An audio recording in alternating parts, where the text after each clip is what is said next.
Sweet Android treats, a new Project Tango device, and RIM takes a trip to Venice. That is what's up next on the TechnoBuffalo Funtime Hour show.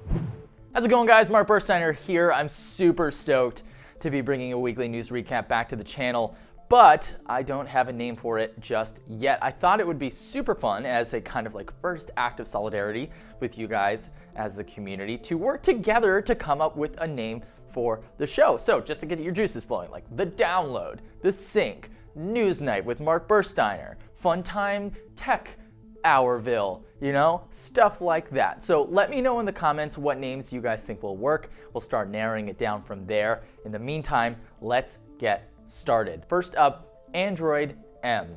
Continuing with their delectable tradition of naming major releases after sweet treats, Android M is now officially Android Marshmallow. While I do like the name, I'm a little bit disappointed that they didn't go with another partnership like they did with Kit Kat. I would have been all too happy to buy bags of M&Ms for just a chance at some Play Store credit.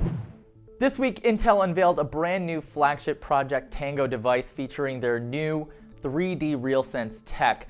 Obviously, they partnered with Google to do so. Project Tango is a Google project, and this dev kit should bring really powerful 3D imaging capabilities to a lot more folks. If you don't know what Project Tango is, let's get you up to speed. It's a really cool Google ATAP project, and they use a multitude of cameras and sensors to turn a smartphone or a tablet running Android into a full-on 3D imaging device. It's really cool. You can use it for mapping out stores for Google Maps to be able to walk through them, or you can even do really cool stuff like create full 3D environments for games.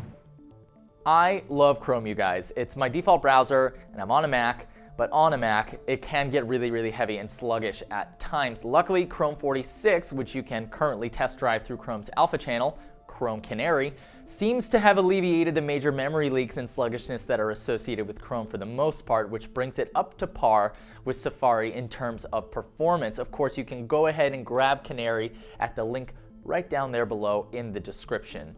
Remember, Canary is indeed an alpha, so not everything's going to work. It is an early look at what's coming around the bend. If you don't want to be running an alpha, you can also run the Chrome beta, or you can just stay on the normal Chrome channel and it will come to you eventually. Android Wear is just getting better and better. Google just announced this week an update to Android Wear enabling interactive watch faces. Developers can now make watch faces that have interactive elements like calendar events, fitness tracker info. You can even link up with another person right from your watch face. You can send fun photos, emoji, you can draw some stuff. As usual, this is indeed a staged rollout, so if you don't see it on your device right away, just hang tight, or of course, you could just keep bashing the system update button. All right, I'm gonna say something polarizing here. If BlackBerry were to put out a device running Android, I would be first in line. I've always been a really big fan of their hardware, but BBOS really kind of never matured enough to really take on the big boys. Thankfully, that is exactly what we should be seeing very soon. It doesn't seem like they're gonna let Android be Android, but if the software is tolerable, the specs that we're seeing should make for a really strong entry into the Android arena, and I gotta be honest, I'm stoked. And lastly, in a surprise move this week, Google announced OnHub, a brand new smart router that intelligently manages bandwidth based on usage habits for each device. It's managed with an app too, so you don't have to know any of the combinations of blinking lights on your router, and it's got a whopping 13, yes 13 antennas in a circular array around the top to make for some ideal coverage and reception. Not to mention, it's got a speaker built in. We're really stoked to take this thing for a spin in the office. I'm really stoked to buy one for myself. You can pre-order it right now for $200, and Google says it'll ship in the coming weeks, but there is no actual solid date just yet.